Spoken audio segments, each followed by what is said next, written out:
안녕하세요, 성도 여러분, 반갑습니다. 오늘 주일로 성경부에 오신 것을 환영합니다. 단풍이 멋지게 물들어가고 있는 아름다운 가을날인데요. 하나님께서 베풀어 주신 이 귀한 자연을 만끽하시길 바라고요. 오늘 주일로 성경부를 통하여서 또 하나님이 주시는 은혜를 충만히 누리는 우리 강변 성도님들 되시기를 바랍니다. 우리가 크리스천 일상 정리법을 함께 계속해서 보고 있습니다. 벌써 오늘이 9번째 시간이 되었는데요. 믿음과 삶을 일치시킬 매일, 매주의 실천 가운데 오늘은 또 어떤 우리의 습관을 가져야 할지 한번 살펴보도록 하겠습니다. 말씀드린 대로 9번째 시간으로 오늘은 매주 할 수 있는 습관 가운데 24시간 금식하기에 대하여서 함께 나눠보기를 원합니다. 금식하기 하니까 벌써 마음에 이렇게 부담이 되시는 분들도 계실지 모르겠는데요. 이것이 문자적으로 또 그대로 반드시 다 지켜야 하는 것이 아니라 이따 후에 보겠지만 본인의 상황과 또 형편, 건강을 따라서 이 의미, 또 중요하게 우리가 이것을 통해서 얻게 될 유익을 생각하시며 스스로 실천할 수 있는 부분들을 함께 생각해 보고 실천해 보시면 될 것 같습니다. 여러분들 금식 많이 해보셨나요? 건강을 위해서 또 때로는 어떤 일들을 위해서 우리가 금식하는 일들이 있는데요. 특별히 오늘은 우리가 신앙적으로 금식하는 부분에 대해서 함께 살펴보기를 원합니다. 특별히 우리 48쪽에 보면 매주 또 매일 습관을 이렇게 요약적으로 보여주고 있는 그림이 있는데요. 오늘 우리 24시간 금식하기는 바로 여기 위치해 있습니다. 금식을 통하여서 하나님을 사랑하는 것, 또 이 세상의 가치와 그 습관들에 저항하는 측면에서 24시간 금식하기가 있고요. 특별히 우리가 매일 하기는 힘드니까 매주 가운데 우리가 정해놓고 하루에 한 번, 일주일에 한 번 정도 이렇게 24시간 금식하기를 정해놓고 할 때 어떤 유익이 있는지 또 우리가 함께 다음에 보도록 하겠습니다. 24시간 금식하기를 시작하면서 먼저 하나님께서 이 세상을 창조하셨을 때 어떤 모습이었나를 살펴보는 것이 필요할 것 같습니다. 하나님께서 이 세상을 창조하시고 에덴 동산 가운데 사람을 두셨을 때 이 사람들은 하나님이 베풀어 놓으신 그 풍성한 것을 누리고 특별히 그 가운데 있는 음식을 마음껏 먹고 마실 수 있는 존재로 창조되었습니다. 창세기 2장 9절에 보니까 보기에 아름답고 먹기에 좋은 나무가 나게 하셨다라고 기록하는데 이것은 첫사람 아담과 하와가 마음껏 먹고 누릴 수 있도록 음식을 통하여서 하나님의 그 기쁨을 누리도록 하셨다는 것을 의미하지요. 다시 말해서 풍성히 먹을 수 있는 음식을 하나님께서는 이 사람들에게 베풀어 주시고 그것들을 마음껏 먹도록 하셨습니다. 이것을 통해서 우리는 하나님의 자비를 경험하도록 하나님은 계획하셨다는 것이지요. 아담과 하와가 에덴 동산에서 그 풍성한 음식들, 이것들 먹고 마시면서 얼마나 하나님을 찬양하고 하나님 베푸신 은혜와 자비를 경험했을까 생각해 볼 때 부럽습니다. 그때 그 시절이 참으로 부럽게 느껴지지요. 왜 이렇게 부럽게 느껴지고 왜 그것을 지금 못하기 때문에 안타까워하는 마음이 듭니까? 그것은 이 아담과 하와가 타락하였기 때문이지요. 아담과 하와가 하나님께 죄를 지음으로 타락한 존재가 되었습니다. 이 타락한 존재로서 이제 사람은 음식을 거두고 또 음식을 먹어야만 하는 존재로 그것을 또 얻기 위하여서 고생하고 또 그것을 먹지 않으면 반드시 죽으리라 하는 이 죽음을 경험하는 존재가 되었습니다. 그래서 우리는 이 음식이 이제 더 이상 하나님의 자비를 경험한다기보다 우리의 죄인됨을 해결하기 위하여 죄인됨의 그 비참함과 또 한계를 극복하기 위하여서 먹을 수밖에 없는 고생스럽고 수고스러운 일이 되고 말았습니다. 근데 이 타락한 존재로서 우리가 느끼게 되는 또 다른 비참함이 무엇이냐면 바로 공허함이라고 할 수 있습니다. 아, 우리가 이 세상에서 갖는 것으로, 이 세상에서 얻어지는 것으로 채울 수 없는 우리 마음의 공허함이 타락한 존재로서 이제 생기게 되었다는 것이지요. 어떤 것으로 채울 수 없는 이 공허함이 이 모든 죄인들, 모든 사람들 안에 생기게 되었다는 것입니다. 근데 더 안타깝고 비참한 것은 이 공허함을 채우기 위하여 더 죄악된 일을 행하고 또 죄악으로 그것을 덮어보려 하고 채워보려 하는 이 타락의 타락을 거듭하는 이런 모습이 우리 가운데 있다는 것입니다. 이 공허함을 채우기 위하여서 우리가 행하는 한 가지 방법 중 하나가 바로 이 음식을 먹는 일, 음식을 먹음으로 음식을 분에 넘치게 채움으로 이 공허함을 채워보려고 하지만 그것이 불가능한 일이라는 것을 매일 경험하게 되지요. 그래서 죄인들은 이 공허함을 채우기 위하여 또 죄를 짓지만 그 죄가 더하여 가고 공허함은 더 깊어지고 또 채울 수 없는 이러한 악순환의 고리가 우리 가운데 있다는 것입니다. 그런데 이러한 일들을 해결할 수 있는 방법이 뭐냐면 바로 금식이라는 것이지요. 저자는 이 금식에 대하여서 설명을 합니다. 금식이란 스스로 행복을 찾아 나선 원죄를 거부하고 우리의 풍성함의 근원이신 하나님을 바라보도록 하는 또 강제하는 수단이 된다라고 말합니다. 우리가 금식을 통하여서 바로 우리가 죄를 거듭하여 더하여 가는 것이 아니라 그것을 채우실 수 있는 하나님을 바라보도록 우리의 삶을 절제하고 또 우리의 삶을 멈추는 이 일이 바로 금식이라고 말하는 것이지요. 또 우리는 하나님 없이는 공허하다는 진리를 이 금식을 통해 수용하게 된다라고 말합니다. 더 이상 우리의 채워지지 않는 그 공허함을 하나님만이 채울 수 있다. 특별히 사람이 떡으로만 살 것이 아니라는 말씀을 우리 금식을 통하여 실천해보고 또 경험해본다는 그 의미가 이 금식 안에 있다는 것이지요. 공복을 경험하며 시작해 세상의 공허함을 경험하며 마무리되는 것이 바로 금식이라고 합니다. 이것은 이제 우리가 뒷부분에 좀 더 자세히 다루게 될 텐데요. 먼저는 금식을 통하여서 배고픔, 이 공복을 경험하며 우리가 이 금식이 시작되지만 결국 이 금식은 나의 배고픔만이 아니라 세상의 공허함을 경험하게 되고 우리가 무엇을 또 실천하며 바라볼 수 있을까를 우리에게 얻게 해준다는 것이지요. 그래서 세상의 고통까지도 받아들이고 하나님이 그 고통을 해결해 주시기를 바라는 마음을 주는 것, 거기까지 인도하는 것이 바로 금식의 유익이다라는 것입니다. 더 자세히 금식의 효과를 보면 바로 이것입니다. 먼저는 금식을 통하여서 내가 누구인지 제대로 보게 해준다라고 저자가 말하고 있습니다.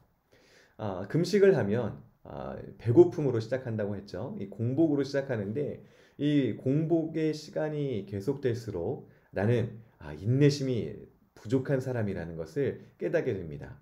여러분도 금식을 해보면 뭐 건강을 위해서든 어떤 다른 이유에서 밥을 굶어본 적이 있으시다면 아마 잘 알게 될 겁니다. 이전에는 나는 잘 참고 잘 인내하고 뭐 밥이 없어도 살 수 있는 사람이라고 생각됐는데 한 끼만 굶어도 혹은 두 끼, 세 끼 하루를 굶는다면 배고픔이 찾아오고 정말 나는 참지 못하는 사람이구나. 밥이 없이 살 수 없었던 사람이구나를 이제 깨닫게 되지요.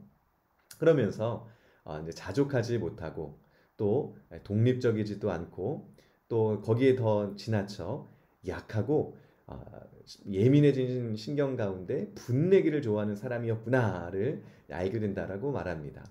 아마 금식해 보신 분들은 이 부분을 잘 알게 될 겁니다. 너무나 민감해지고 예민해져서 괜한 말에도 그냥 평소에는 지나갈 수 있는 말에도 예민하게 가시돋치게 반응하게 되고 날카롭게 신경이 곤두서는 경험을 아마 해보셨을 것입니다. 이것을 통해서 내가 누구인지를 알고 정말 나는 아무것도 아니구나. 나는 정말 연약한 사람이구나를 깨닫게 된다는 것이죠.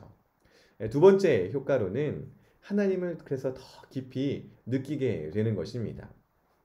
금식하면서 우리는 이제 기도를 하게 되는데 이 기도를 할 때 내 영혼이 채워지지 않는 그 공허함이 하나님의 놀라운 은혜로 채워지는 경험을 하게 되고 또 금식을 하지 않았다면 금식 없이는 경험할 수 없던 영적인 확신이 우리에게 있고 또 그 확신으로 우리를 이끌어가는 것이 바로 이 금식의 효과라는 것이지요.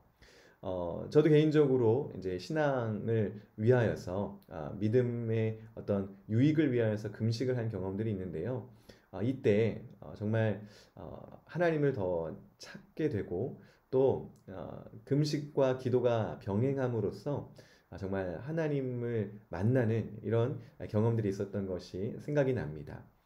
단순히 밥을 굶는 것이 아니라 그 굶는 시간에 또 그러한 연약해진 시간에 기도를 할 때 우리의 그런 어려움이, 우리의 고통이 또 우리의 하나의 괴로움이 하나님과 더욱더 만나는 하나님의 은혜를 경험하는 귀한 시간이 될 수 있다는 것을 분명히 말해드릴 수 있을 것 같습니다. 또 금식의 효과로 이제 내가 누구인지를 알고 하나님이 어떤 분이신지 그분을 더 깊이 느끼게 된 우리는 세상과의 관계가 이게 재조정된다는 것을 또 효과로 볼 수 있습니다. 이제는 내가 원하는 것을 얻으려고 사는 삶이 아니라 다른 사람들을 사랑하라고 여기 있음을 알고 이 깊은 사색 속에 또 깊은 기도와 또 자기 자신을 아는 것 가운데 하나님께서 우리를 어떤 삶으로 부르셨나 또 나의 유익이 아니라 다른 이들의 유익까지도 생각할 수 있는 그런 효과가 금식을 통하여 우리에게 있다는 것이지요. 그러면서 이 저자가 금식하면서 겪은 개인적인 경험담을 여러 쪽을 통하여서 이 책에 기록하고 있습니다. 이 부분을 너무 좀 개인적인 부분이라 다 여러분에게 설명하기는 좀 부족할 것 같고 여러분이 한번 책을 읽어보시는 것이 더 좋은 일일 것 같습니다. 좀 더 요약하자면 이 저자가 이 금식을 하면서 평소에 가지 않던 이 다른 길로 가게 되는데 그 길은 이제 좀 빈민가였습니다. 평소에는 생각하지 않았던 그들의 삶을 생각하게 되고 그들의 현실을 마주하게 되고 그러면서 내가 왜 여기 있고 또 내가 그들을 위해서 할 수 있는 일이 무엇인지를 저자는 고민하게 되지요. 그래서 이 부분을 결론적으로 금식에는 우리의 필요를 드러내는 부분이 있는 반면 그렇죠. 내가 무엇을 필요로 하는지 내가 진정으로 채워져야 할 부분이 무엇이고 그걸 채우실 수 있는 분이 누구신지를 드러내는 부분이 있는 반면 또 이제 세상의 필요를 보여주는 부분도 있다라고 합니다. 나의 관심을 내가 지닌 과거의 공허함으로부터 다른 누군가의 공허함으로 전환하여 주고 공감을 실천하며 다른 사람을 위해 고통 안으로 걸어 들어간다라고 말하고 있습니다. 이 책에서 이제 계속해서 말하는 것은 우리가 매일 습관을 하고 또 매주 습관을 들이는 이유가 나의 유익만이 아니라 이 하나님을 사랑하는 것과 또 이웃을 사랑하는 일에 이 습관들이 필요하다는 것인데요. 이 24시간 금식하기도 단순히 밥을 굶고 그 굶음을 통하여서 나의 유익을 얻는 것으로 그치는 것이 아니라 그것을 통하여 다른 이들을 생각하게 되고 다른 이들의 필요를 또 묵상하고 고민하게 되는 이러한 일로 우리를 이끌어간다고 말하고 있습니다. 그래서 다른 사람을 위해 자신을 제한하신 그리스도를 본받는 것처럼 오늘 우리가 금식하게 될 때 그 금식을 통하여서 이 부분을 생각하고 고민하고 또 우리가 할 수 있는 부분을 또 깊이 느껴보는 이러한 일들이 금식을 통하여 우리에게 있을 수 있다는 것입니다. 특별히 공허함 가운데 계신 그리스도라는 이 말이 저에겐 좀 깊이 와 닿았는데요. 예수 그리스도께서 하나님이시지만 우리를 위하여서 우리의 공허함 세상 가운데로 오셨고 그 공허함을 채우시기 위하여 사역을 하셨고 그분의 삶을 이뤄가셨다는 부분에서 좀 느끼는 점이 있었습니다.